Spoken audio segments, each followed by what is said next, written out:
And here are the lights down in the cup holder. Now it's kind of hard to see because this is not the best camera in the world, but you can kind of see the little tiny faint lights right there.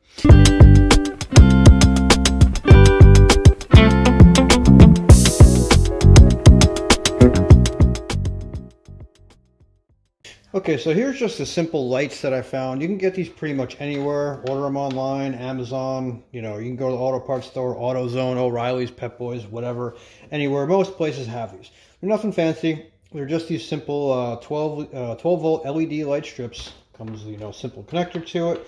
Plugs right in, the connector right here, and then this just you put to positive 12 volt power. Absolutely nothing fancy about it. All you have to do is just give it 12 volts. And they light up just like that. See, nothing crazy, whatever. So all you have to do is light it to a 12 volt source. Okay, so these, like I said, you can pretty much get them anywhere. What I'm going to do with these is I'm going to put these on the inside of the cup holder and I'm going to strip them on the inside of them, but I'm not going to use this whole strip. Obviously it's going to go in there. The nice thing about these is you can see right here it has that little scissor indicator, so you can cut them right there and you can only do that. I'm only going to use the 3 of these because that's really all I'm going to need. Even with that, you probably don't even need the 3. You probably just need 2 or maybe even 1. I'm going to test it and see how bright it is and see what I like and how compared to how bright it is in the dark, and take it from there. So if I want to get rid of 1 or 2 of these, I can either put a piece of tint over this whole thing to kind of make it lower, or I could even just put some wrap around 2 of them or 1 of them, or a piece of electrical tape or whatever. I don't want it to look too cheesy, but do my best to hide it as best as possible too. So if you only have 1 light, it's going to be a lot dimmer. So once you run these in, I'm going to wire these up. And these are going to go to that 12 volt ignition, or the 12 volt battery source, where the LED light is on the USB connector in the back of the console. So one of the things that drives me crazy about this car a little bit is that in the console here, in the center where the cup holders are, there's no real light on the inside. I know that's a really minor, kind of stupid little inconvenience, but it's just something that I wish it had. When you're driving at night, especially if you have the solid roof or anything like that, it's kind of hard to see. Now, some people I know immediately are going to say right off the bat, well, you have that little interior dome light that runs at night, okay? It's that little light that goes right up in here, and it's this little LED that turns on. That little light, and again, this is just me, that little light drives me crazy. I don't like it at all. I don't like the way how it kind of illuminates everything, and it's just kind of a little bit of a distraction to me. I like the way it is. It takes away from the backlight of everything else. So I went ahead and disconnected that because I don't like it. But then, obviously, inadvertently, I took away the ability to see the cup holders at night. So I got these little lights that I'm going to put in. I'm going to put them inside the cup holders right here. And I'm going to wire them to the connection for the LED lights for the USB right back here. These are backlit. It's just a simple 12 volt source. Okay, so now that I have the console out, you can see I kind of skipped that part a little bit. I do have a separate video showing how to get the console out. I'll link it down below. I just wanted to skip it on this one to make it a little bit more condensed and a little easier to do. But to get the console out, I do have a separate video showing in detail how to get it out and what to do, and even how to take it apart if you want to do something else. But use that other video to get it out. But once you have it out, here's what you're going to do, okay? So you're going to come on over to this connector right down here. This is the connector you're going to want to tap into. Go ahead and pop that out of the way, just using a simple little pry tool, just to give yourself some room. And you want to get this connector out right here, this black one, okay? So just reach in there, pull the little red tab out, press down on the little locker, and out it comes, okay? Here's the wires that you want, okay? You want these, and I'll show you the diagram, the red one with the gray stripe in slot number, I believe it's going to be called 6 at that point. Well, double check, I'll show it. It might be 1. And the black wire with the white stripe, that's your ground. So red is positive, black is ground. Okay, quick edit for you guys. While I was finishing everything up on this, I kind of realized that I misread the wiring diagram on it, and that I assumed that something would be the way that it was. That red wire ultimately goes back to the body control module. I figured that it was positive voltage that would actually time out once everything went to sleep after the car was off. It does not. It's a constant 12 volt battery voltage. So do not use that wire, because then the lights will stay on all the time, and we don't want your battery to die when the car is turned off. So don't hook it up to the red wire. Hook your positive connection to the LEDs up to the yellow wire. That's a dimmer switch related wire. That is the wire that's going to turn on that LED backlight for the USB connectors and all that and everything, USB ports, excuse me, for all that and everything. So don't connect it to the red wire, connect your positive to the yellow, and then connect your black to the ground. And it'll work just fine. It times out just fine. And everything is good to go once you do it from there. So minor edit, just wanted to throw that in there. Simple enough. All you have to do is just wire that into that. On this one in particular, the black with the white stripe is going to be the positive, and the solid black is going to be ground.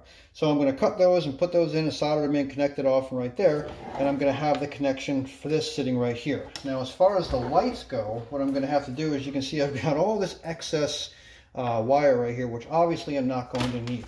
So once I have this, the place where the light is going to go is going to be right down here on the inside of the cup holder. So if you're sitting on the driver's side, it'll be more towards the inside of you.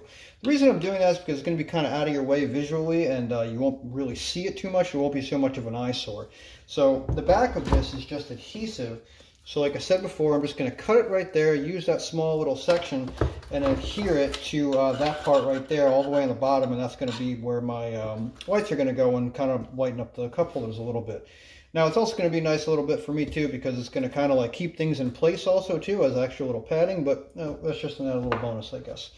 So unfortunately, the only other thing that I'm going to have to do is like right down here where it comes through on the other side, about right here, and about right here, I am going to have to drill a tiny small little hole, which I'm not a huge fan of, but I mean, okay, whatever, it is what it is.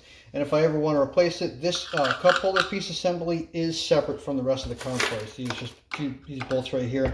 You can replace it if you ever want to go back to the way it was. So what I'm going to have to do is go to these wires, and I'm just going to cut them and drill a tiny, tiny small little hole right there to feed these wires through, and then stick the inside and feed these out.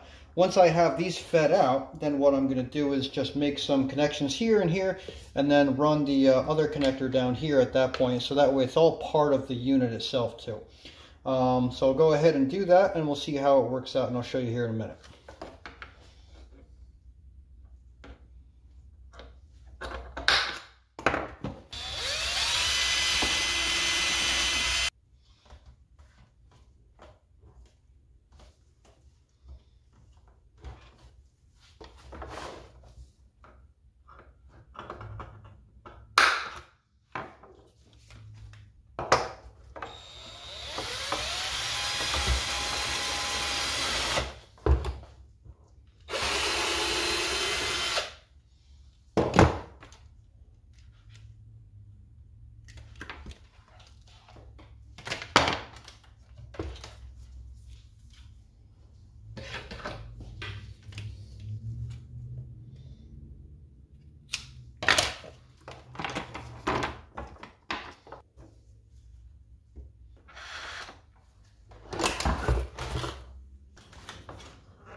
Okay, now here is everything all together and all buttoned up, and here's kind of what I did just to give you a recap. So obviously I ran the two little lights right inside there. I will admit it does look a little cheesy, and I don't know how much I like it. I'm going to keep it in there for a little bit to see if, you know, it's worth it for me to keep it in there versus how much I don't like it. I don't know. If I don't like it, then I'll take them out. It's not that easy. It's not that hard to just rip these things right out, so no big deal. Granted, obviously, it obviously doesn't look factory, but, you know, you're not fooling anyone anyways. So once those were in, I drilled the two little holes right there. I used a small drill bit. I only needed to use a 1/8 drill bit, and I did it to about right there. Now you can kind of see there's like a little ridge right there. You can kind of feel the inside of the cup holder. That's where it went.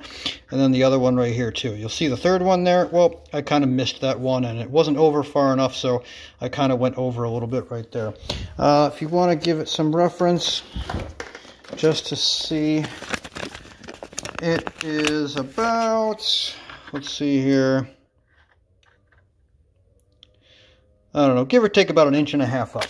So about 1.5 inches up, and in those little spots right there, that's where you're going to get the two in. So I ran them through, put them together, put a little piece of tape there just for good measure to keep it in, and I ran a zip tie right here to keep the wires in right there.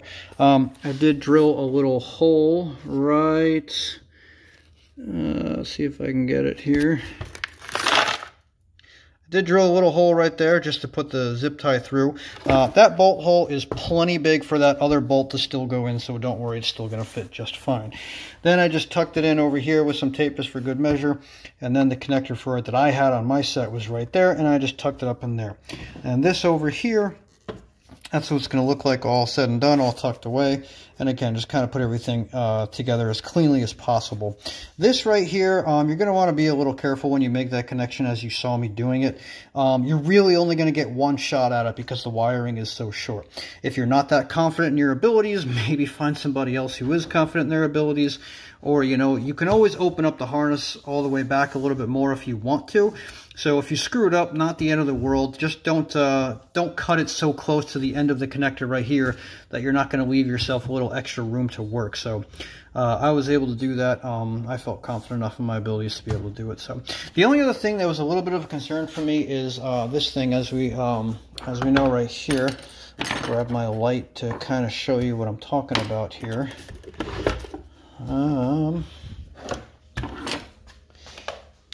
Is underneath the cup holder right in there, you can see that little black box right there with the wiring connected to it. That black box is your transmitter, just in case your key fob dies. If the battery in your key fob dies, what you do is you take the key fob and you put it into the front cup holder right there, right in there, and then it will still start the car for you if the battery on the key fob dies. That way you still have a way to start the car.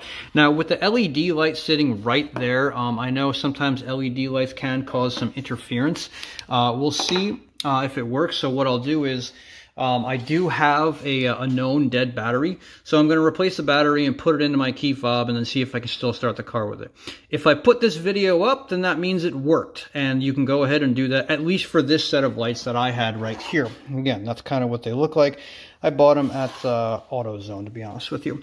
So if I put this video up, that means it works, and that means that shouldn't be an issue. But again, just like anything else, you know, hey, you're doing all this stuff at your own risk, so just keep that in mind. And the worst case scenario is the whole reason I got this set over here was because I had this little connector right in here. So if for whatever reason it doesn't work, I can just pop that little panel off that goes across right here, reach in and just disconnect that, and that should eliminate the interference. I know a famous issue of something like that was the old with the C7s.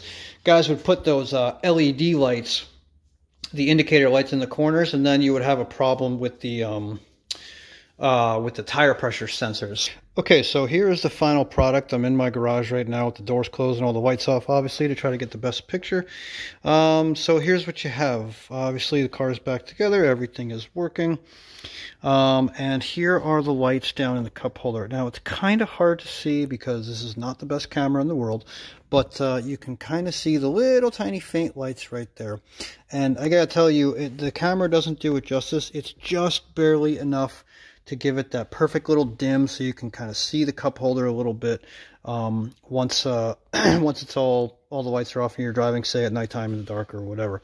And then when you close the cup holder, you don't see anything at all. It all gets completely darked out. So I did have to use some tape, or excuse me, some little bit of wrap that I had left over and some tint. So I just kind of put some tint over it to kind of like darken it, because otherwise it was way too bright. So the ones that I had were way too bright. It was 3 LEDs and they were super bright. You could close the door and you could still see it through. But I put all 3 of those through, or I put covered up 2 of them completely and like kind of half of the other one, and then tinted it out, and that seems to be the happy medium. As far as what you're gonna like, you can just kind of play around with it and you know, make it as bright or as dark as you want, depending on, you know, the wrapper tape or whatever you have to use it. Again, kind of, you know, obviously not factory, kind of cheesy a little bit, but from where you sit in the car, you don't even see it because it's inside the cup holder, and it's kind of hard to even notice it in the first place, especially if you put black tape over it and it's not really going to cover it. So I know some people will think this is probably kind of cheesy and cheap or whatever, but I like it. I like to having the cup holders a little bit illuminated now, and it just kind of makes it a little easier for me. But that's just me. If you don't like it, you don't have to do it. But if you do, then I hope this can guide you on your way. Okay, now just to kind of show one more thing, because I know some people will probably be concerned with this, just to show you for proof. So here is my remote. It's off the keychain. I already took it out and I removed the battery, so there is no battery in it at all. Okay, I don't know how else to prove to you that there's no other remote in the car, but I promise you this is the only one right here. So there is no battery. There's the battery right there. I took it out. So if I take it and I put it in the cup holder, in the front one, face up just like that, close the door, you'll see that the car will still start up even with the battery removed, meaning that that sensor down there is not affected by the LED lights. And there it is. So that is not an issue, or at least not an issue with me with the ones that I bought. Hopefully you have the same luck that I did. Again, the ones that I bought were just from AutoZone, so the LED lights should not interfere with that little sensor, just in case the battery on your remote does die. So if you like this, go ahead and try it. If you don't, you don't have to try it. If anything, hope this helps. Good luck.